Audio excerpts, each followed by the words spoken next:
This is the Horse Radio Network. This is episode 73 of the Wisdom by WISA show on the Horse Radio Network. This is Mike Donnell. I'm Casey Wilbanks-Coletti. And this is Sofia Jagela. Welcome to Wisdom by WISA on the Horse Radio Network.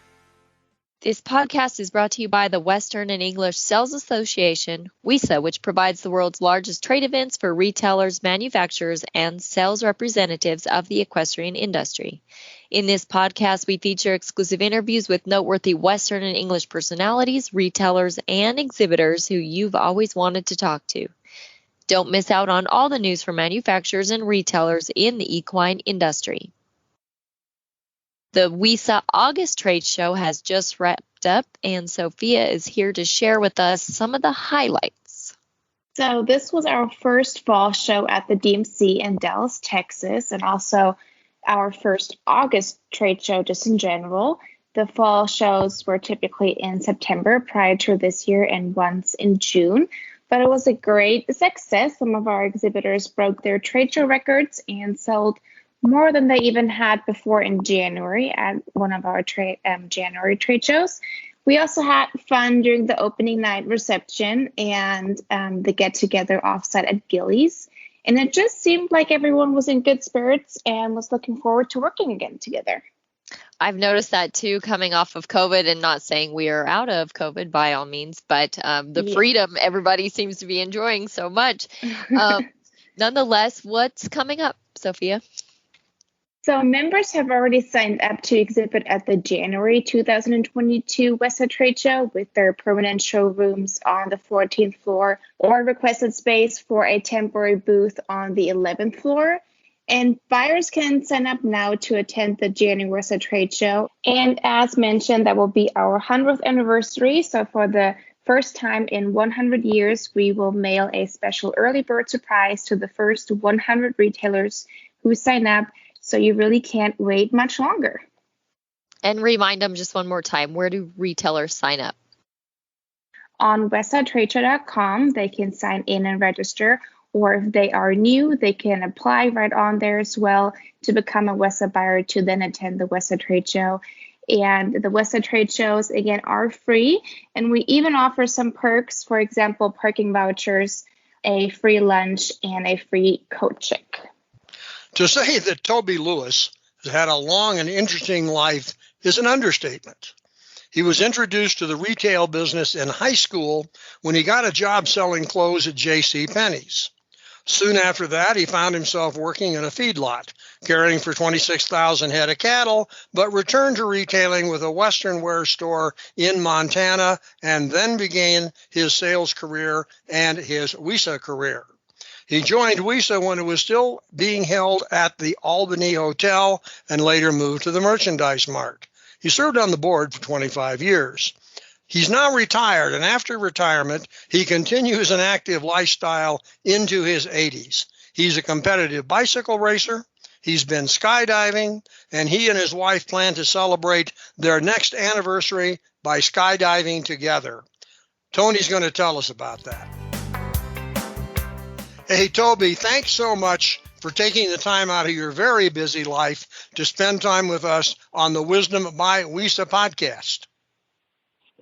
Well, it's my pleasure. I certainly do appreciate you giving me a call.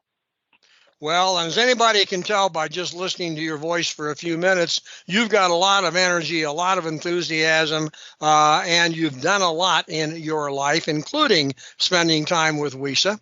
I want to go back and cover a little bit of a couple things we covered before, and then we will focus a bit on your life with WISA. But you actually started out in the retail business as a sophomore in high school. Can you kind of take us there through your time with Penney's, and then a cattle feeding operation, and then a Western wear store? I mean, it's really kind of an interesting story. And a little later, we're going to get back to what your plans are over the next couple of years with your other activities. Well, sounds good. Well, Mike, as you stated, when I was about a sophomore in high school, I started working at J.C. Penney's. And the main reason is because when I was just a small child, my mother bought clothes at J.C. Penney's. And this was at the number one store in Colorado at 16th and California. And during that time, I'd work part-time in the summers. And then about my junior year in high school, I went through the management program with J.C. Penney's. And then by the time I finished that, I was managing the boys department there.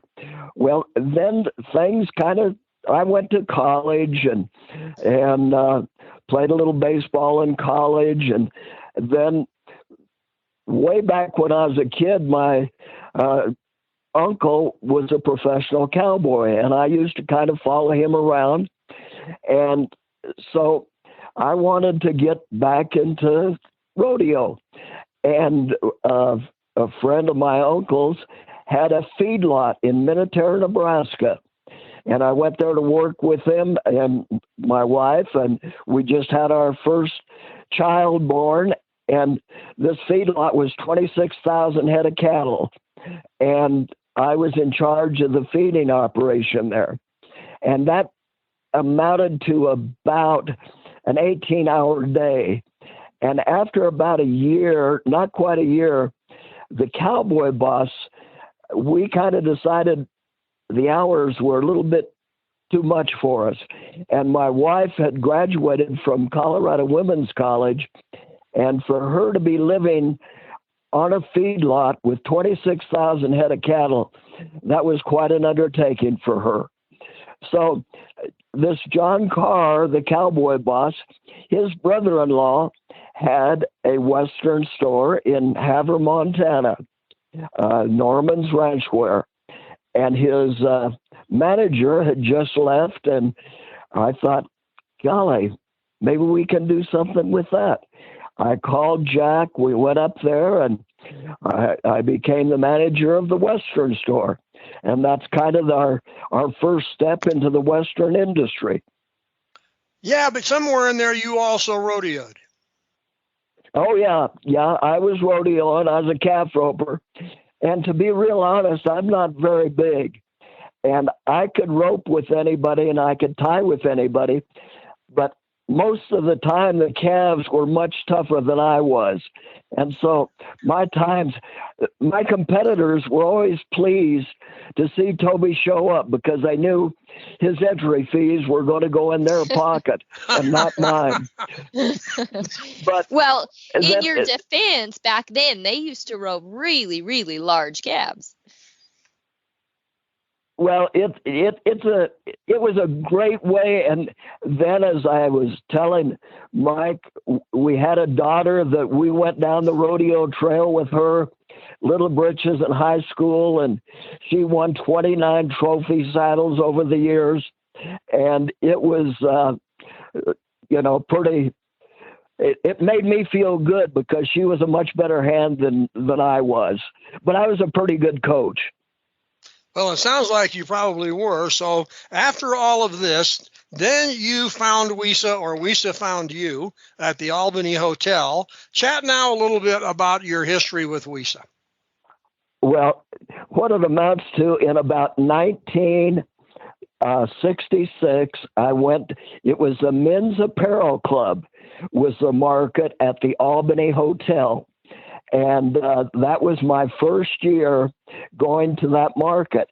And kind of a sidebar, I am looking at a magazine, Horse Lovers, from 1956. And there's an article in there, and the heading of the article, Rodeo Styles and Western Wear. And on January 9th in 1956, a group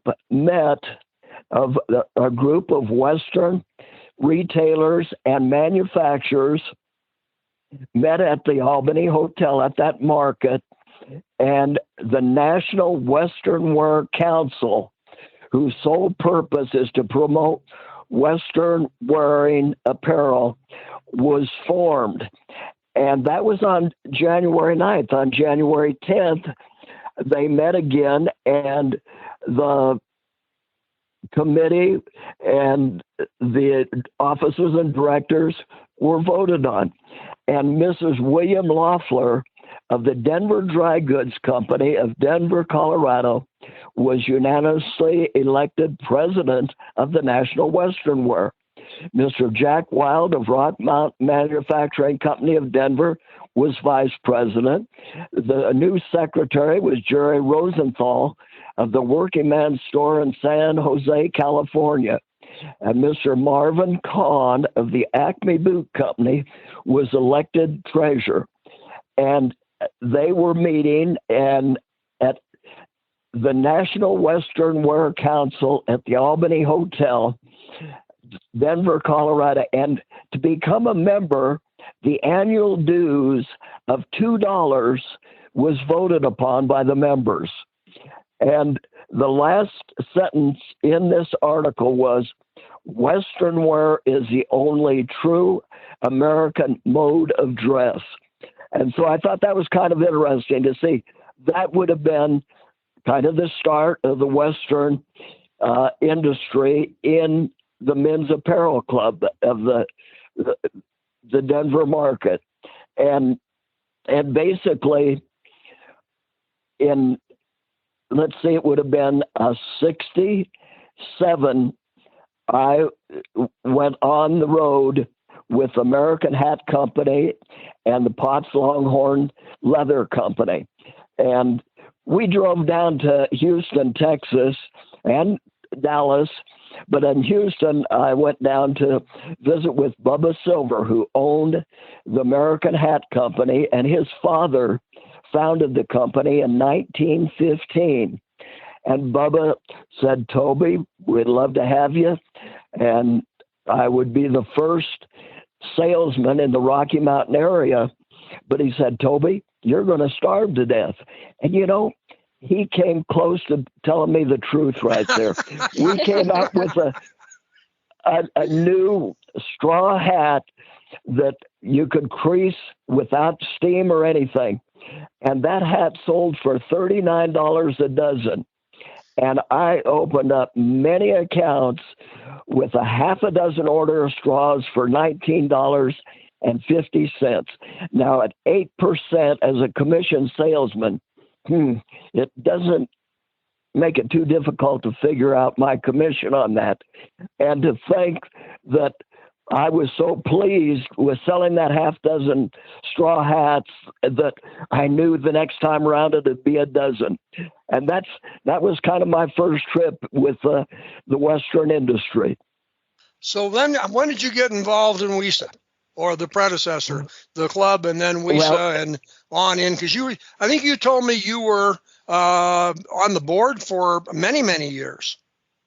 I was on the WISA board for 25 years, and what it amounted to, it was in the early 70s when I first went on the board there.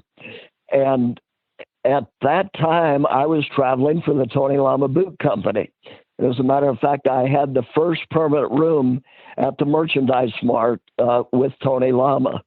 But at that time, I was at the first show at the Merchandise Mart, and I had a room up on the 4th floor in the northeast corner, and we were amazed at the size of the Merchandise Mart. The expo hall wasn't there. The pavilion wasn't there. It was a 4-story main building, and it was quite an experience. And like I said, I was on the board during that period of time. As a matter of fact, I was on the board when they built the expo hall, and I was on the board when they bought the pavilion. And so I spent a lot of years through the growth of WESA in the market. Well, it sounds like you did, and I also understand maybe it was partly your idea to do some of the concerts and the entertainment there as well. Fortunately, I was a part of that, and we were one of the main ones that came along. He was a new guy, and we had him under contract, and during that period of time, he won about every award possible in country music, and we had him perform at the Grizzly Rose.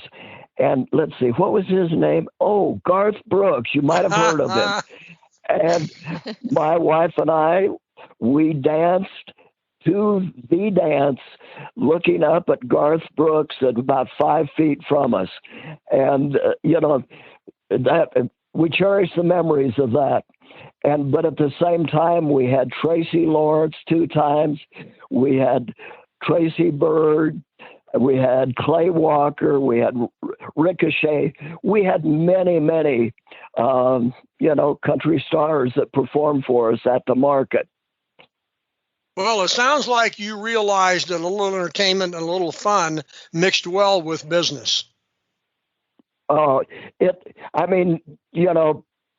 People that were the buyers coming in, a lot of them said, we're only here to see the concert. And that's not true, but, they appreciated it. And it certainly was a highlight of the markets. Well, I think it was a great career you had with WESA. The association clearly benefited from it. The interesting thing is, as you retired and when you retired from the road, you still found a way to be active. I was talking to Casey a little bit about some of the things you're involved with, and she was intrigued. I'll let her chat with you about what all the things you're doing now. Well, it's kind of like Sure. Mike said. It doesn't take long to talk to you to hear that you are just full of zest. And I would find it hard to believe there was anything in life that you have not succeeded at. And cliche question, but what's the secret to success? Kind of a sidebar to while I was traveling and part of WESA, I was president of our Chamber of Commerce for 5 years. I served on the board of a big event we have here in Torrington, Two Shot Goose Hunt and Art Show. My wife and I, we served on that committee for 19 years. And then I was an interim rodeo coach here at Eastern Wyoming College for 1 year. And I like to be involved in a lot of things, and since I've retired, I've certainly, even before I retired, in the 80s, I started racing bicycles, and for about 5 years, I went to during the summer about every weekend went to a bike race somewhere, and now I compete in the senior games in a number of states. And just by kind of a sidebar, in 1988, when I was 51 years old, I set the record for the 25-mile road race, which was 53 minutes and 37 seconds. And, I enjoy doing that now. And I've kind of got a situation. I'd like to be racing bicycles when I hit 90 years old. And in June 5th, this past year, I've had it on the bucket list, but I went tandem skydiving down in Longmont, Colorado. And next year, on June 25th, which will be my wife's 80th birthday, and next year I will be 85, and next year we will be married 60 years. We're both going to tandem jump on June 25th. So we're pretty active individuals. Oh, my goodness. What is it? What keeps you motivated? Life in itself. I mean, you got to be doing some things. There's so many things to do, and we've got a big garden. We have a big yard, and since I'm retired, I really enjoy working out there. And I, as a matter of fact, when I go into my training program, I work out down at the fitness center every morning, 5 days a week. And I feel that you have to do that. Sitting in the rocker and wondering what to do, that's not our lifestyle. My wife is just as busy as I am, busier, as a matter of fact. So it's just the way we're made up. Sure. Well, you both sound like a dynamic couple, and you are actually wrapping up our feature of past presidents of WISA, and I think Mike would probably agree with me. There's one thing that you all have in common, and I believe that WISA is very fortunate to have had each and every one of you very, very interesting personalities, very unique motivation and zest for life in all of you in different ways. But without a doubt, WISA is still going today in 2021 and no plan on stopping. And you were an instrumental part of that and creating the future of WISA. Well, I certainly appreciate that. My wife and I both look back on the things that we did with WESA. It couldn't have been done any better. We spent many great times going to Washington, D.C., San Antonio, just doing a lot of things that, we were trying to help the industry, and the industry was helping us. One question, let's go back. You were selling half a dozen hats at a time as you were on the road back then. By the time you quit, you had a lot of other kinds of lines. What were the major changes that you saw in the industry from the time you were selling a dozen hats to the time that you finally left the business to retire and ride bikes and jump out of planes? Well, Mike, really, probably one of the biggest things that happened to our Western industry was the urban cowboy craze. And the year of that at that market, I was with American Hat at that time. And naturally, during my markets, I would set up appointments with my buyers. But during that market, I had people lined up out in the hall waiting to get in to buy hats. And kind of an interesting factor, I had M&F accessories, and they're still in business. And the amount of hat bands, feather hat bands, that I sold at that market, my commission from that paid for my market expense. Unbelievable. The only thing about it, when that urban cowboy thing dropped, we lost tons of business. But the regular Western stores had grown so much that it was great. And then now towards the end of my time traveling, the thing that has taken over is technology, your computer. I never used one in my business, but that was a big factor. And I think it's a big factor today that when I started traveling, my whole career, my income was totally by commission. My sales is what generated my income. There was no check sent to me monthly that I could depend on. I had to make that money. That has changed dramatically today.